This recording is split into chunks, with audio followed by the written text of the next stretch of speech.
大家好，我是 Joseph。这一段影片来做一下 AT&T 的财报速评。那 AT&T 呢，在2023年10月已经进行了财报了。那究竟如何呢？那 AT&T 呢，在 Joseph 的 portfolio 呢占的比例比较大，所以每一次差不多一年的这个10月、11月这一次财报的时候呢，我都会特别关注。AT&T 呢，它的股票代码是 T。那 Joseph 呢有289股 AT&T， 它的 cost per share 的是 17.76， 那目前的股价呢是 15.17， 那占我的 portfolio 是 4.3%， 目前账面上的亏损在将近是15，那我的 yield on cost 是 6.25， 但是如果你现在买进 AT&T 的话呢，你可以得到 7.32 的殖利率。那究竟 AT&T 呢现在是不是一个好的时机呢？那之前 AT&T 的财报跟现在比起来呢，究竟是怎么样？我们来看一下这一次的财报说了什么。其实很巧的是2022年的第三季 Joseph 也做了 AT&T 的财报速评。为什么挑这个10月11月的时候呢？那刚好也是开学之后呢 Joseph 比较有时间。那其实每一个季度我都会看的，但是不是每一次呢都有比较大的转变。那刚好在这个季度的时候呢有比较大的这个转机，所以想要跟大家讲一讲。那2022年的第三季的财报呢，那我这里讲一讲2022年11月18股价在 18.9 的附近，那时候 Joseph 预估合理价在20上下。你可以看到下面的估值，那 AT&T 呢在这一年呢没有提高股息，但是这个股息的这个计算的方式呢都是一样的，所以那时候预估的合理价在20上下。那到了2023年10月26，股价从 18.9 到了15，那 Joseph 其实预估的合理价仍旧不变，所以在这个部分呢，就算 20.14 是一个比较乐观的估计，打了9折之后呢，都有18块，所以 AT&T 呢，以目前的股价15块来说呢，怎么样都算低估。那至于 AT&T 的股价什么时候能回到18以上，我不知道，但是我知道现在是一个便宜而且是非常诱人的这个价格。那怎么说呢？那今年到去年呢，究竟有什么样的改变？之前呢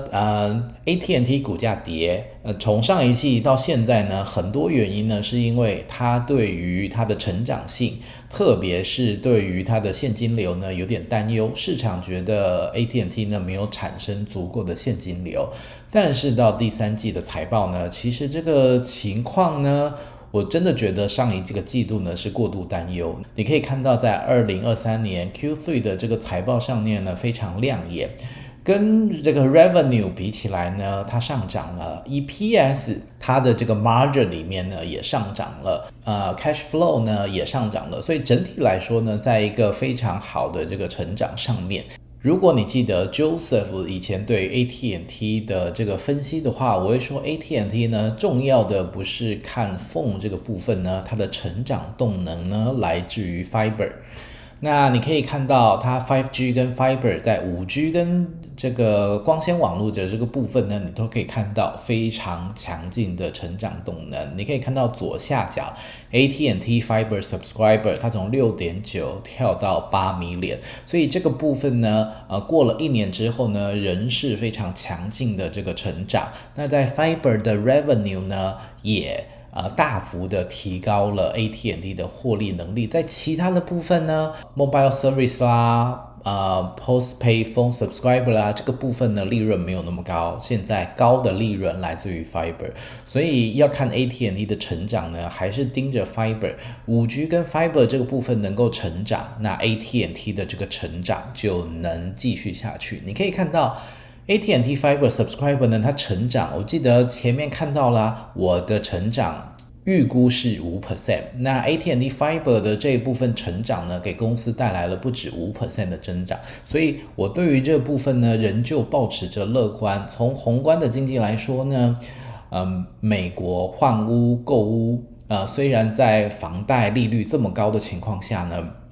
有许多想要新买房的人在观望，但是在进入到10月到明年的这个时候呢，很多为了小孩子下一年上学的时候呢，会开始买学区房，而且目前看起来利率不一定能够那么快的降下来，所以有这些刚性需求的这些买家呢，这些潜在买家呢，可能会在今年的最后一个季度或明年春的时候呢，会买房。那买房呢，其实就可以间接带来 5G 跟 Fiber 的影响，因为你有房了，你当然第一个事情就要接水电网路啦。那网路用什么呢？这个部分AT&T 呢就是一个非常好的选择。所以在这个部分整体看起来呢，我觉得到下一次的财报之后呢，希望 AT&T 能够有更亮眼的这个表现。所以总结一下 AT&T 2023年第3季度的 highlight， 你可以看到在 5G 跟 Fiber 上面呢都有强劲的成长。那他们的这个 consumer penetration 在上一次就是分析的时候呢，也就是讲过这个渗透率，它的顾客的渗透率越高，它就能够拥有越多的潜在消费者，因为大家想要这个市占比较高的，就感觉这样网络会比较好，所以在 5G 跟 Fiber 的这个部分呢，能够继续突破的话呢，这会给公司带来很强的增长。在 Fiber 的这个部分呢，你可以看到这个上涨的非常强劲，你可以看到在最下面 Free Cash Flow 从22年的 3.8 跳到23年的 5.2， 所以这个对于公司来说呢，是经营正在好转的。但是 Joseph 要提醒大家一下，公司正在朝好的方向前进，不代表股价能够马上跟上，所以2024年应该会看到 AT&T 的股价会有所进步，但是2024年会不会看到呢？ Joseph 不知道，但是根据这个发展的时候呢， Joseph 是比较有信心的。那现在